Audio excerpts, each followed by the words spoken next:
Vivemos em um mundo onde a onda de terror e desastres tentam roubar a nossa paz, onde o mal sempre está tentando prevalecer. Mas vemos pela palavra de Deus desde o Antigo Testamento que o cuidado de Deus para com aqueles que o temem e o buscam é muito real e permanente. Fique atento a mais um programa Encontro com a Palavra.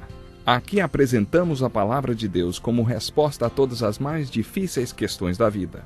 Agora com você, Pastor Edson Bruno.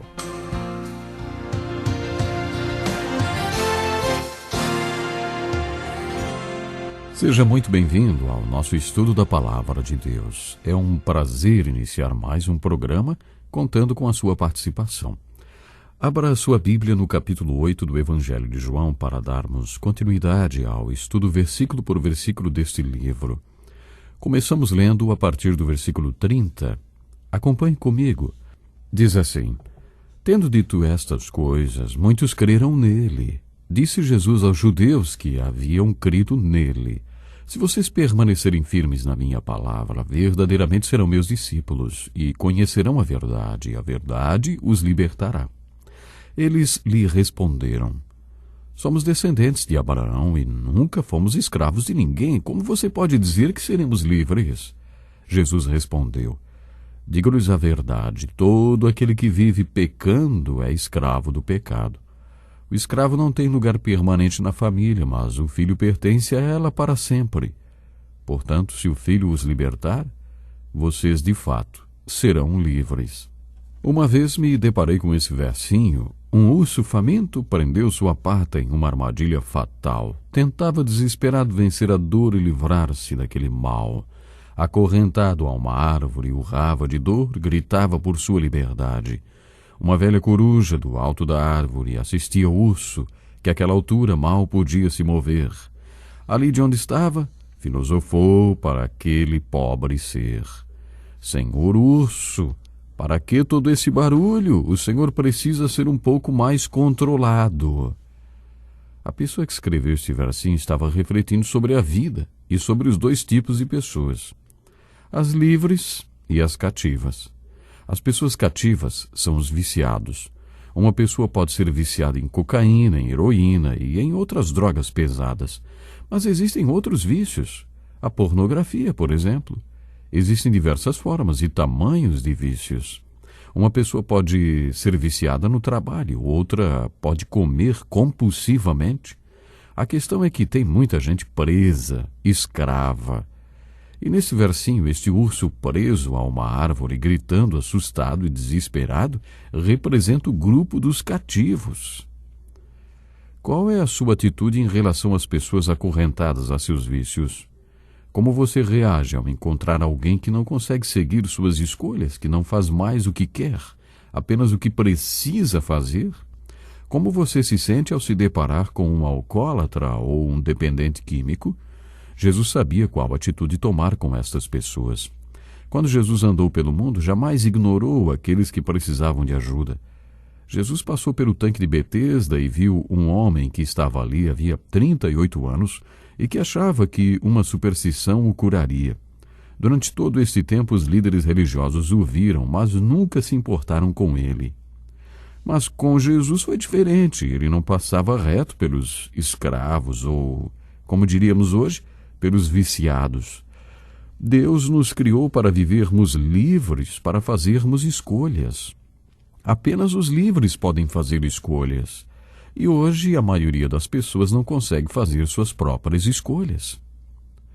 Nesta discussão com os líderes religiosos, Jesus lhes diz que todo aquele que peca não é livre, porque não faz o que quer, mas o que tem de fazer. Ele diz: se vocês crerem em mim e permanecerem na minha palavra e se tornarem discípulos verdadeiros... Bom, ele não falou por quanto tempo, mas disse: então algo lhes acontecerá. Vocês conhecerão por experiência própria que o Filho é a verdade. E depois de conhecerem o Filho, ele os libertará. E depois que ele os libertar, vocês serão verdadeiramente discípulos e verdadeiramente serão livres. Isso não é maravilhoso?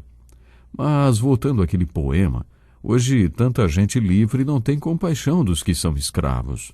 As pessoas livres, aquelas que foram libertadas por Jesus Cristo e seus seguidores, são ilustrados nesse poema pela coruja filosofando de cima da árvore, a mesma árvore que prendia o urso. Senhor urso, para que todo esse barulho? O senhor precisa ser um pouco mais controlado. Acho que o autor desse versinho estava tentando dizer que Jesus não é como esta coruja, que ficou lá do alto dando conselhos. Não era assim que Jesus tratava as pessoas. No início da Bíblia, lemos como Deus olhou para o seu povo cativo no Egito, e os libertou. Aquele foi um grande milagre. O Êxodo e a abertura do Mar Vermelho. A Páscoa dos judeus existe para lembrar este milagre. Esta história mostra que Deus não gosta de ver o seu povo cativo. Deus não quer ver ninguém preso, por isso Jesus veio a este mundo e, quando viu os cativos, teve compaixão deles e desejou vê-los livres. Mais uma vez quero repetir essa frase que representa tanto para mim. Creio que Jesus é, enquanto muitos não têm certeza nem se ele foi. Enquanto eles não têm certeza do que ele fez, eu sei que ele ainda faz. O versículo de Colossenses capítulo 1 e verso 27 diz: A ele quis dar a conhecer entre os gentios a gloriosa riqueza deste ministério, que é Cristo em vocês, a esperança da glória. O que isso significa? Cristo em você. Antes de tudo, significa que ele é. Servimos ao Salvador ressurreto que hoje vive no mundo. Você me pergunta como sei que ele vive. Ele vive em meu coração. Você acredita nisto? Eu acredito. E acredito que Cristo que está em nossos corações hoje é o mesmo Cristo compassivo de 2000 anos atrás. Creio que o Cristo que vive em nós não tem prazer em ver pessoas presas e cativas. Já conheci muita gente cativa e senti Cristo em mim, gritando para que elas pudessem ser libertadas da escravidão. Já vi Cristo libertar pessoas miraculosamente, da mesma forma que ele fazia quando viveu encarnado nesse mundo. Foi isso que João descreveu no capítulo 8 do seu Evangelho, dos versículos 30 a 36. Posso fazer uma pergunta pessoal a você? Você que tem acompanhado esse estudo desde o começo, o que tem achado das respostas que temos encontrado para as perguntas básicas do nosso estudo? Quantas vezes respondemos à pergunta: quem é Jesus? E quantas respostas maravilhosas obtivemos? No capítulo 8, aqui no capítulo 8 de João, Jesus é o Filho que liberta o povo e que não suporta ver pessoas escravizadas. E quanto à pergunta, o que é fé? Esta é minha pergunta preferida. Este capítulo mostra que a fé aparece em 3 fases. A primeira fase é quando cremos. Vemos isto capítulo após capítulo. E depois de crer, você também segue. Seja um discípulo. Permaneça na palavra de Jesus até que você alcance o ponto além das páginas sagradas e conheça por experiência própria aquele que é verdade. Depois que você vai além das páginas sagradas e se torna um com aquele que é a verdade, finalmente é livre. O que é vida no capítulo 8 de João? Em uma palavra, é liberdade. Eu gosto muito desta definição de fé porque foi exatamente isto que aconteceu na minha vida. Descobri que quando algumas pessoas se convertem, acontece tudo de uma vez só. Creem, passam a conhecer o Filho por experiência e são libertas, tudo de uma vez. Não foi assim comigo. Em 1949, diz o pastor Dick Woodward, ouvi o Evangelho e criei. Depois que criei, tornei-me discípulo e Jesus me deu a graça para isso. Comecei a segui-lo e ele começou a me transformar. Depois de 13 anos crendo e seguindo a Jesus, nunca vou me esquecer desse dia. Jesus me levou para além das páginas sagradas e eu o conheci a palavra viva. Durante esse tempo em que o segui, houve momentos em que eu mostrava que ainda não estava totalmente livre. Eu era tão tímido quando comecei a pregar na igreja. Uma das senhoras da igreja perguntou ao pastor se eu era até retardado, de tão tímido que eu era. Minha timidez era tanta que quando tinha que pronunciar o meu nome, ficava olhando para o chão e o meu rosto virava um pimentão de tanta vergonha. Eu era prisioneiro daquela timidez e do sentimento de inferioridade. Na faculdade eu achava que tinha complexo de inferioridade, mas depois de me formar em psicologia, Vi que eu não tinha complexo de inferioridade, era inferioridade mesmo. Eu precisava ser liberto de um monte de coisas. Nunca vou me esquecer de uma manhã, em setembro de 1961, quando Jesus me libertou. Fui para além das páginas sagradas e o conheci intimamente, e ele me libertou de uma centena de prisões. E falando desta fé, quero desafiá-lo hoje. Você crê em Jesus? E já se tornou seu discípulo? Jesus não especificou por quanto tempo precisamos ser discípulos para que sejamos libertos. Não estou falando que vai demorar 12 ou 13 anos, como foi comigo. Estou dizendo que você não deve estranhar se levar um pouco de tempo. Vivemos na cultura do instantâneo, não é mesmo? Café instantâneo, chá instantâneo, pudim instantâneo, tudo é instantâneo. Também queremos que as questões espirituais se resolvam instantaneamente. Deus pode fazer instantaneamente, e eu acredito que aconteça assim para muitas pessoas. Mas isso não quer dizer que seja sempre assim. Já encontrei muita gente que teve o mesmo tipo de experiência que eu tive. Para estas pessoas não aconteceu tudo de uma vez. Conheço muita gente que depois de 20 anos seguindo a Jesus foi liberto e passou a ser um com ele. Continuando, vamos ver o que Jesus disse para aqueles que não creram nele e qual foi o desenrolar deste diálogo.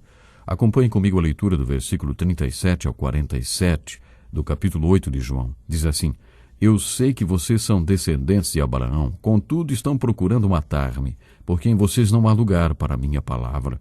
Eu lhes estou dizendo o que vi na presença do Pai, e vocês fazem o que ouviram do pai de vocês. Abraão é o nosso pai, responderam eles. Disse Jesus: Se vocês fossem filhos de Abraão, fariam as obras que Abraão fez. Mas vocês estão procurando matar-me, sendo que eu lhes falei a verdade que ouvi de Deus. Abraão não agiu assim. Vocês estão fazendo as obras do pai de vocês. Protestaram eles. Nós não somos filhos ilegítimos. O único pai que temos é Deus. Disse-lhes Jesus: Se Deus fosse o pai de vocês, vocês me amariam, pois eu vim de Deus e agora estou aqui. Eu não vim por mim mesmo, mas ele me enviou. Por que a minha linguagem não é clara para vocês? Por que são incapazes de ouvir o que eu digo? Vocês pertencem ao pai de vocês, o diabo, e querem realizar o desejo dele. Ele foi homicida desde o princípio e não se apegou à verdade, pois não há verdade nele. Quando mente, fala a sua própria língua, pois é mentiroso e pai da mentira. No entanto, vocês não creem em mim porque lhes digo a verdade. Qual de vocês pode me acusar de algum pecado? Se estou falando a verdade porque vocês não creem em mim, aquele que pertence a Deus ouve o que Deus diz. Vocês não ouvem porque não pertencem a Deus. Eu vou encerrar o programa aqui, mas quero você no próximo programa. Até lá.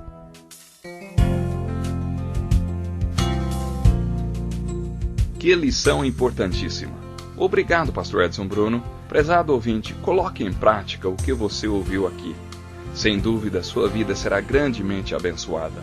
Este é um estudo escrito pelo Dr. Dick Woodward, na voz do pastor Edson Bruno. Escreva-nos e solicite o material. Nosso endereço é Encontro com a Palavra, Caixa Postal 2011, CEP 89201-970, Joinville, Santa Catarina. Até o nosso próximo encontro com a Palavra.